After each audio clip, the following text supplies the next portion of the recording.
Over a span of 2,000 years, 40 authors on 3 different continents and in 3 different languages penned 66 books, all of which were supernaturally inspired and intricately designed as God's revelation to man. The spoken word of God, living and active, sharper than a 2-edged sword, recorded and bound just for us. Join us on a journey from Genesis to Revelation, all 66 books, the big book, cover to cover. This is Michael Easley, inContext. Welcome to the broadcast. This is Michael Easley, and it's a joy, it's a delight to have Jody Capehart on the broadcast today. Let me tell you a little about Jody. She has been an educator and has had a heart for ministry for, well, let's just say more than 45 years. She's known as the school whisperer. She encourages, equips, and empowers teachers, students, and parents. Jody has founded a number of schools, classical schools, education programs. She was basically a school master, a headmaster for 45 years total. She served as a children's minister for 8 years at local churches. She's authored 15 books on education and parenting, including international translations. Jody's passionate about family. Her husband has played horn for 43 years with the Dallas Symphony Orchestra. They have 3 grown kids and 5 great grandkidlins. And she loves family, she loves church, reading, gardening, cooking, and boy, it's great to have you on the broadcast, Jody. Thanks so much for giving us some time. Michael, I am so blessed to be on this program with you, and we do go way back, don't we? And so it's just so wonderful to connect with you again, and Cindy and your children and grandchildren. So it's a wonderful season, isn't it? It is. It is. Growing old's great as far as the joys of relationships. The bodies are kind of giving us trouble, but hey, can't have it all. That's right. So we have been teaching Jody through each book of the Bible. We're calling the series the Big Book Cover to Cover. And so on a given Sunday, I am attempting to teach through the whole book of Genesis, Leviticus, and so forth and so on. We wanted to talk to you about Leviticus. I love the book of Leviticus, but so many of us get there and go, what are we reading? All these laws that, quote, no longer apply, close quote. And so you've done some creative work in saying, how do we look at these festivals that God prescribed, mandated? Some of them were supposed to be in perpetuity. And you observe, all these point to Christ. So start unpacking maybe part of your story and journey, how you got into this, and then we'll go to some real practical things on how we look at some of these festivals. All right, that's great. Thank you, Michael. Years ago, when I was minister to children, as you noted, I didn't like the traditional VBS programs, and I'm sorry I'll apologize now to the publishers, but I just felt like children needed more depth. And so one year we put together our own, and we did the 5 main festivals, and we learned so much. And I had no trouble recruiting because everybody realized that we were going to learn. And in that process, it brought the festivals alive. We could see how each of them pointed to Christ. So now we're hooked. And the next year we built the tabernacle. And we built it exactly. Now, fortunately, now wait, let me interrupt you. You're physically building a structure the size of the tabernacle complex? Yes, we followed it. Outside? Outside. Obviously. Yes, right, in the foyer. No, we built it outside because we had several acres that were not being used. And so we built the tabernacle, and because we had so many Dallas Theological Seminary professors and students, we had plenty of wisdom, and we had several Jewish scholars, and all of them made sure that we did everything absolutely correct. So we were building it, and that really intrigued our Jewish friends in the neighborhood. And so it was such a bridge builder. So then the following year, then we focused on holidays like Purim and Hanukkah and so on. So it was just so meaningful. And that is when I got hooked. And so I'm a person who loves holidays, but I see a problem in our culture. and that is that we are never focused on now. Number one, we have our 24/7 because of electronics and so on, but also the commercialism. And as you go into the stores on July 5th, everything was fall. And then in August, when you want to start embracing fall, everything is Halloween. And then in September, everything is Christmas. So it's a little confusing because we're not in the now. And so I think another thing that I love about the festivals is that they are so focused. They are all about God, and rest is inherent in it. Family is celebration. And so that is just one of the many reasons why I love Leviticus. But I wanted to say something, just a couple of things, because you're right. I think as people are reading through the Bible and they get to Leviticus and then they get through all those chapters, and their brain becomes a little weary because some are not relevant to our world, and it's easy just to check out and think, well, I'm going to go on to the next book of the Bible. But they're missing the jewels. But I wanted to say a couple of things that really impacted me. And one is that in Leviticus 10, when the sons of Aaron did not follow God's rules, and they, of course, were consumed by fire, but Aaron had peace. And I just kept going back to that because I thought about today, and I think about the entitlement that parents have, and they want to intercede. Now it's gone all the way up to college, where they want to make sure that their child gets everything that they think their child is entitled to. And so I thought, wow, how beautiful to just, Aaron kept his peace. And I would like to encourage parents to keep your peace. God is in control. Your child needs to learn valuable lessons. You do not need to jump in and intercede on their behalf. And then, of course, Leviticus 16, the atonement and the scarlet thread and the blood. And then another is Leviticus 19, the moral and ceremonial laws. Whoa, talk about what is needed in our world today. And I hunger for that. And I think that's why I say I will be sharing Jesus till he takes me home. But that whole chapter is so antithetical to the world we live in now. And sometimes it can be overwhelming. And then, of course, the feast. It begins that chapter in Leviticus 23 with the Sabbath, which I would like to close with because I think that one is one that we can incorporate, and it is much needed in our world today. Well, let's go ahead and talk about that now. So the Sabbath, we know that of the Ten Commandments, all are implicit or explicitly repeated in the New Testament, except for the law of the Sabbath, because as Jesus said, the Sabbath was a gift. In the New Testament, we can take rest, and it's not just not going to work on Sunday or not mowing the yard. So elaborate for us some of the insights you saw in Leviticus 23. We have expressions today, TGIF, thank God it's Friday, and football Friday, and so on when you have kids in high school. And Friday has a certain meaning. But let's just go to the Sabbath, because in my opinion, let's not get legalistic about, do we have to do it on Friday at dusk, or can we do it Sunday, and so on, because it simply means to rest.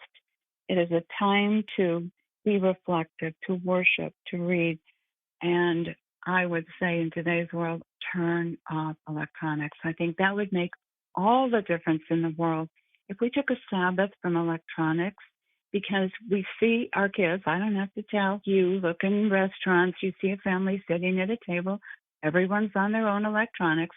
No one's looking at each other. No one's talking, how was your day? Tell me what you learned today. Tell me how you were blessed. And no, there's none of that. Everybody's absorbed with their electronics. The other thing that bothers me is that you're having a good discussion with someone in their phone, buzzes or beeps, and they stop and they take whatever it is, whether it is a text, an email, a phone call, and that's not the way that we connect with one another. So I think that just taking baby steps, and perhaps people aren't ready to go 24 hours, the world could end. So they may need to take baby steps. How about let's just have it off for the evening? And some families are doing sort of a basket, you put your phone in the basket before you sit down. And I've even heard of restaurants that are doing this now. You put your phone in a little locker when you go into the restaurant. They want you to actually have a conversation. I love it. But let's go back to, we're talking to a family. You as a Christian educator, me as a pastor. How do I help that family? What are other ways we would Right. encourage? Another is just to think, what brings you peace? What brings you rest? I think having that meal together, you're talking to one another, and I think just setting that tone. And then that evening, doing something together as a family that you all enjoy. And sometimes you have to be creative when you have children of different ages. So one thing that I did with my kids as they were growing up is one got to select what we did and also what we ate one week, and then one did the next week and one did the next week and so on. And so that made it a time of sharing. And if someone didn't enjoy, they couldn't complain because their week was coming up. And so just a time to be together. And then the next day, just resting, reading.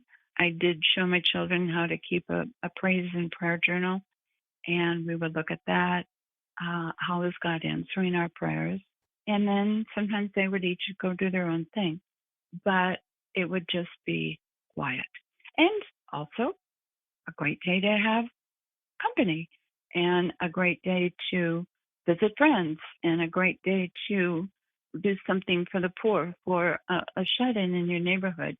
So they're thinking outside of themselves.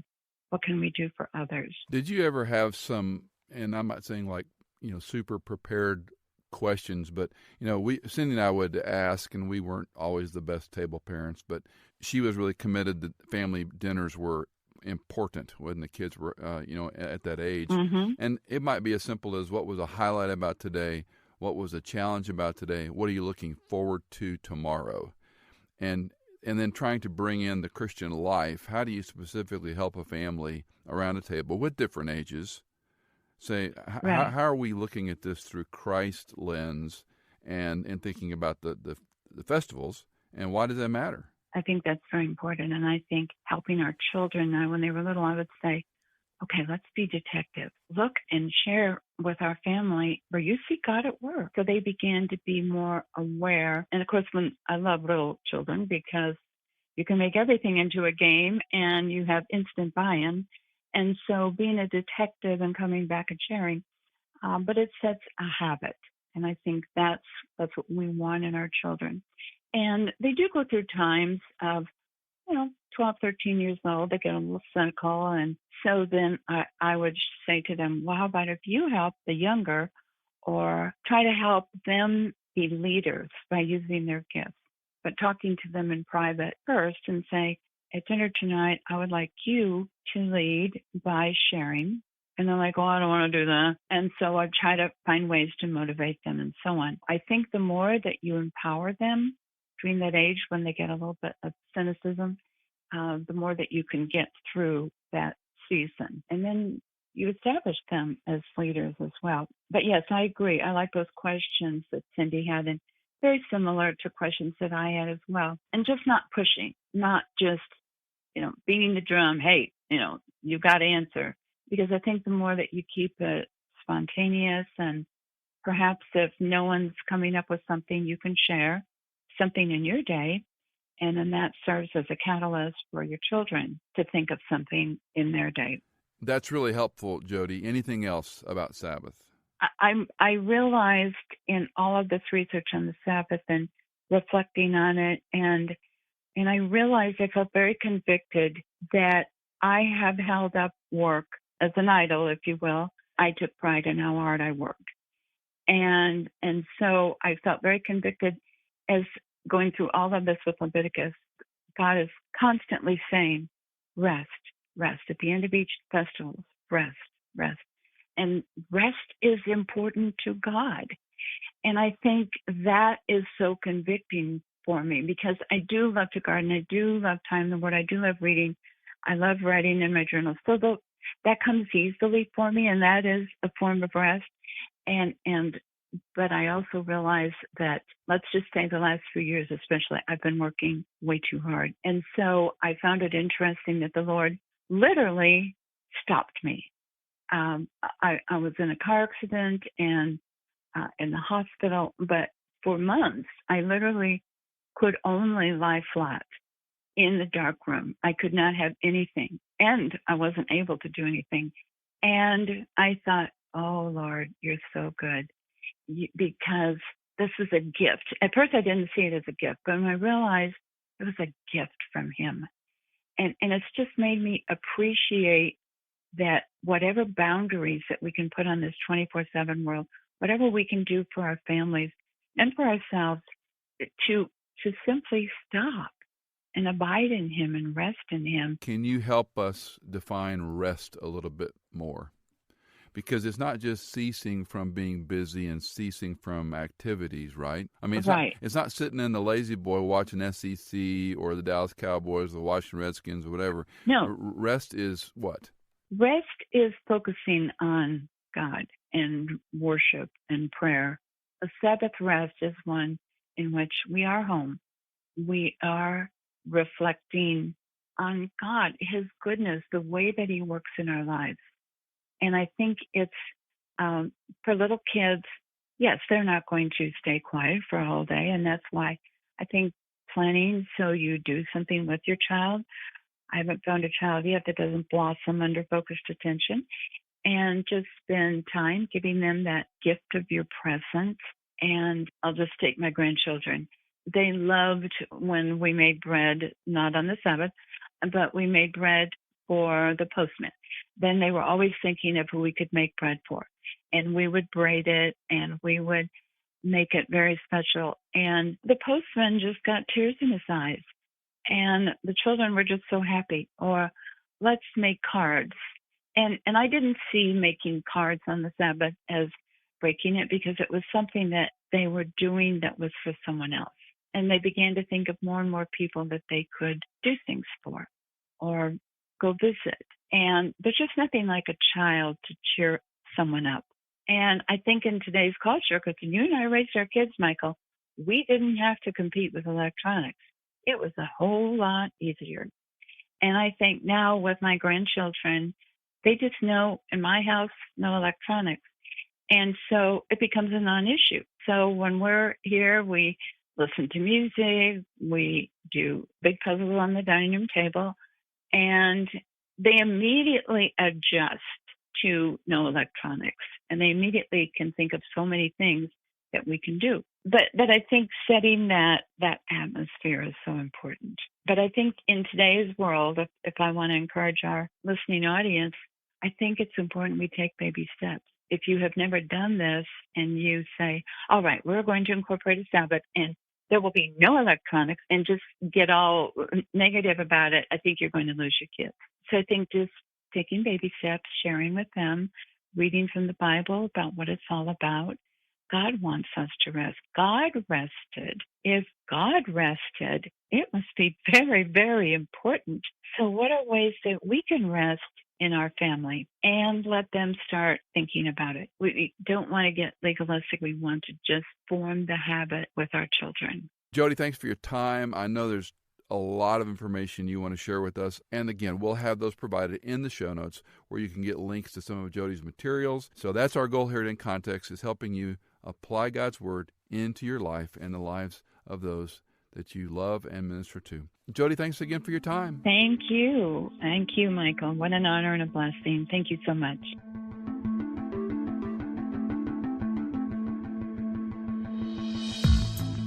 Michael Easley inContext is fully funded from donations by our listeners. If you're a regular listener, would you consider giving a one-time or perhaps monthly donation on our website? You can find us on michaelincontext.com. inContext is engineered by Chad Cates, produced by Hannah Seymour, and music composed by Tycho, Chad Cates, and Blair Masters.